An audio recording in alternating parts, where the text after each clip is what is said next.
अभी एक भाई स्नेहपूर्वक अपने कुछ उद्गार प्रस्तुत कर रहे थे। उसको सुनते हुए कुछ पुराने संस्मरण उभर आए, जो जीवन को बदलने वाली कुछ बातें थी वो फिर से याद हो आई। तो मैं समझता हूँ कि जिस विषय पर मैं क्लास कराना चाह रहा था उससे पहले कुछ उसके विषय में कह दूं। एक बात तो ये कि किताबें लिखी हैं, उसके बारे में एक छोटी सी अपनी जीवन में से एक प्रैक्टिकल फैक्ट, एक हिस्टोरिकल फैक्ट जो हुआ उसको सुनकर शायद आपके जीवन में कुछ लाभ होगा।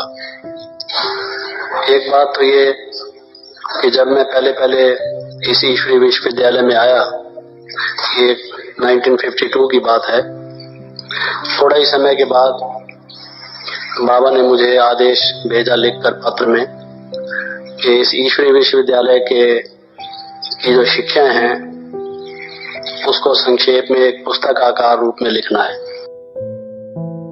पुस्तक बहुत बड़ी ना हो लेकिन उसमें सब बातें आ जाए।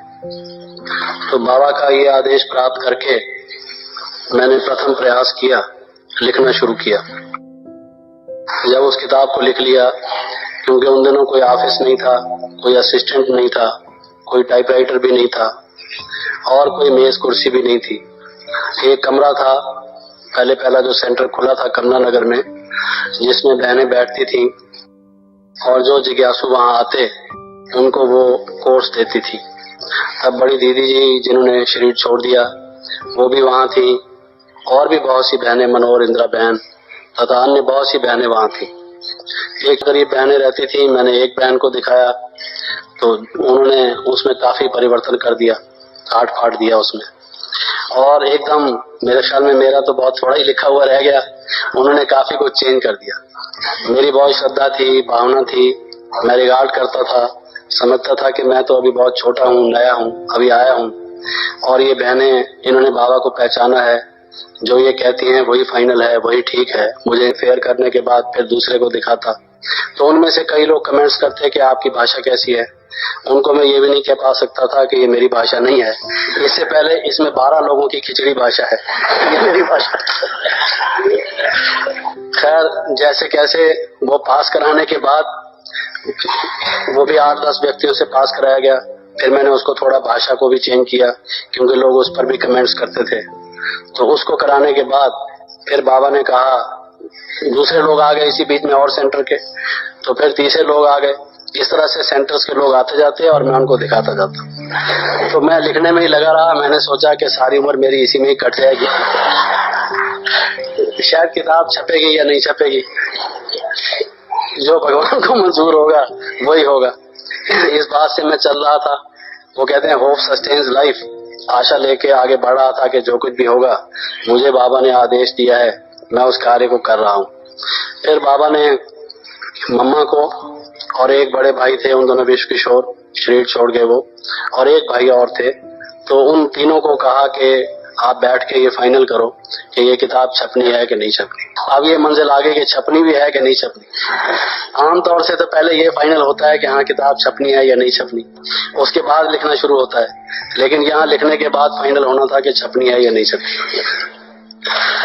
और उनमें से एक भाई ऐसे थे जो बोलने में बहुत एक, जैसे उनकी बड़ी ओजस्वी, बड़ी जोरदार भाषा थी, और उन्होंने 3-4 की हमारी छोटी मीटिंग थी, उसमें उन्होंने कहा किताबें कौन पढ़ेगा, विनाश में समय ही कितना रह गया है, इस किताब लिखने से क्या फायदा होगा। लोगों ने तो अंत में हमारा निमंत्रण, ईश्वरी निमंत्रण ही ढूंढा है, वही प्रसिद्ध है। और मान लीजिए ये पेज 100 किताब की बनती है और 1000 कापीज उसकी छपाई जाती है, तो 1 लाख पेज की लगभग छपाई हो गई। उसकी बजाय अगर 50,000 या 1 लाख निमंत्रण पत्र छपा दिए जाएं तो ज्यादा लोगों को मिलेगी। तो उनका मैथमेटिक्स इस प्रकार का था, उन्होंने किताब को वो मल्टीप्लाई करके उसके पेजेस को और निमंत्रण छपाना ज्यादा महत्वपूर्ण समझा। और उनकी बात का प्रभाव, क्योंकि किताब मैंने लिखी थी तो मैं कोई अपने उसके विषय में कि ये जरूर छपनी चाहिए, साइलेंस में आम ज्यादा बैठा रहा, कुछ उसकी विषय में मैंने कुछ पॉइंट्स ऑफर नहीं किए कि ये छपना जरूरी है। तो उन्होंने जो कुछ कहा बाकी भी मम्मा ने और एक और जो भाई थे उन्होंने एक्सेप्ट कर लिया और यही फाइनल हुआ कि निमंत्रण ही छपेगा, इस किताब को छोड़ दिया जाए। तो कई महीने की मंजिल तय करने के बाद जब ये फाइनल हो गया, जिस समय ये कोर्ट हाउस है पास में, यहाँ आजकल सर्किट हाउस बना हुआ है, तो शायद आप में से कईयों ने देखा भी हो, वहाँ एक कमरे में बाबा रहते थे, बीच में हॉल था और एक कमरा था जहाँ हमारी मीटिंग हुई थी। उस कमरे से मैं आ रहा था अपने कमरे की तरफ जाने के लिए और हॉल में से गुजर रहा था। जब हॉल में से गुजर रहा था तो बाबा अपने कमरे में से कहीं और जाना चाह रहे थे, वो भी हॉल में से गुजर रहे थे। तो बाबा से मेरी मुलाकात हुई, नैन मुलाकात भी हुई। तो बाबा ने कहा कि बच्चे मीटिंग हुई आपकी? मैंने कहा जी हाँ। तो क्या फाइनल हुआ?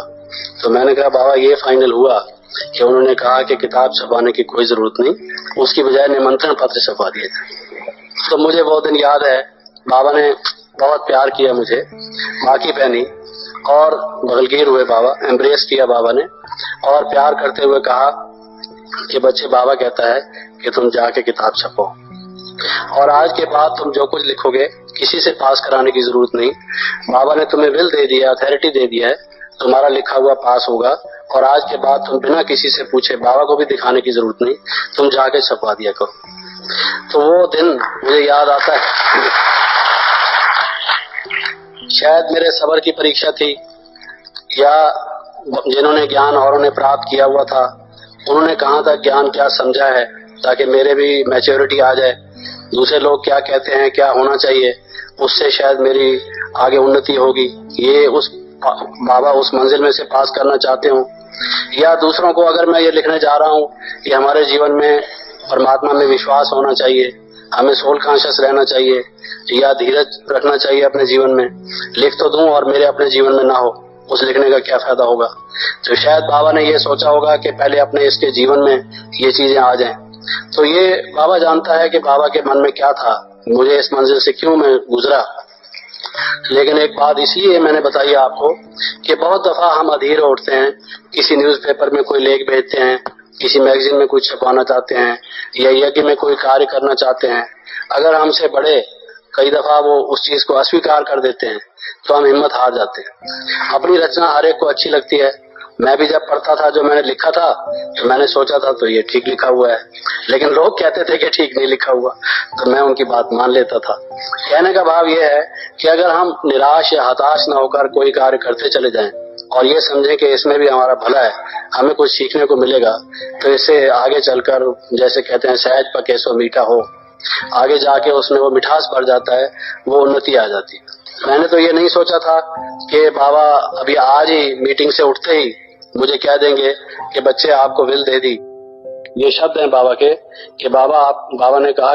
लेकिन उसके विषय में आमतौर से बाबा क्या कहते हैं, एक बात मैं आपको बताना चाहूंगा।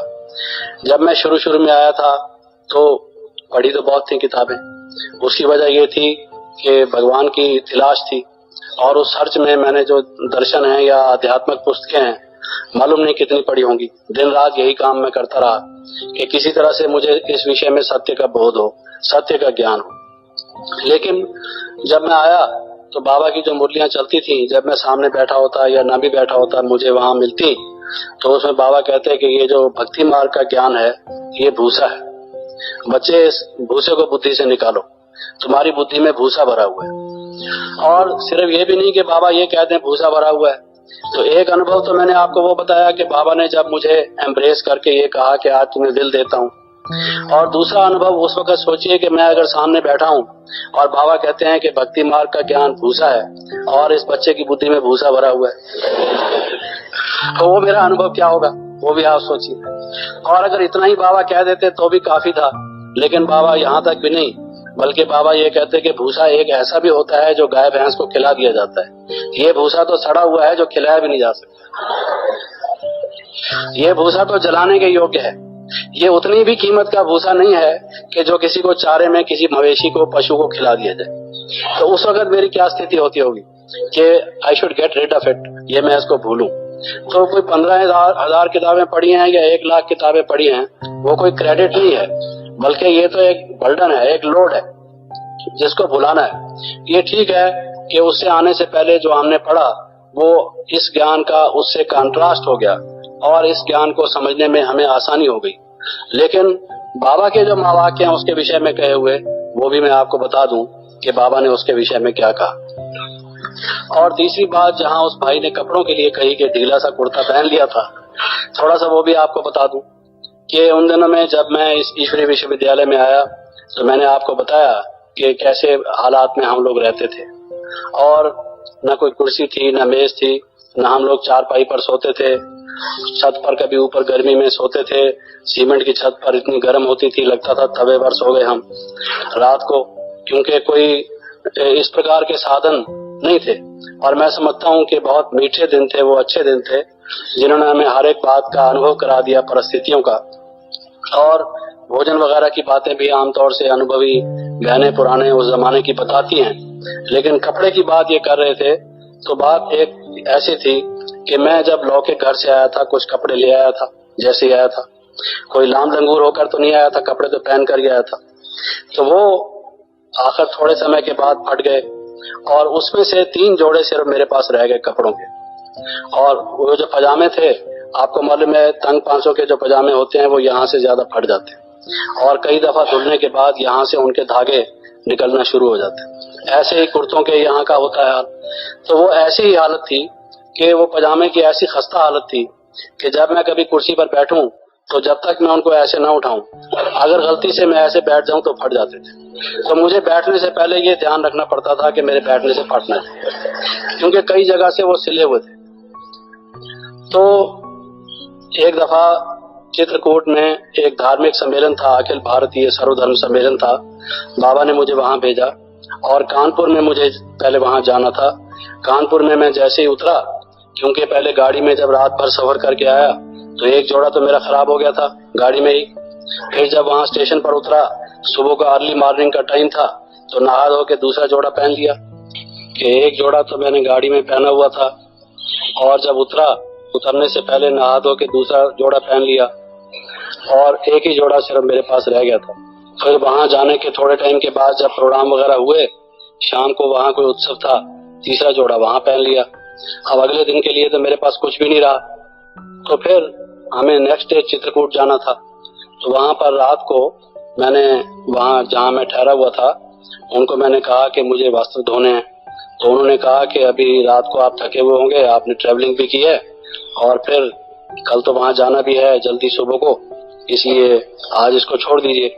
लेकिन उनको मालूम नहीं था कि मेरे पास अगर कल जाना है तो उससे पहले तैयारी करनी होगी। एक जोड़ा तो पहन के रखना ही है, बाकी धुलने की बात है। वो अगर पूरे ना हो तो कैसे काम चलेगा। तो उस तरह से उन दिनों में हम काम चलाते थे। और सिर्फ मेरी ही बात नहीं थी, जो हमसे बड़ी बहनें हैं उन सब की भी यही परिस्थिति थी।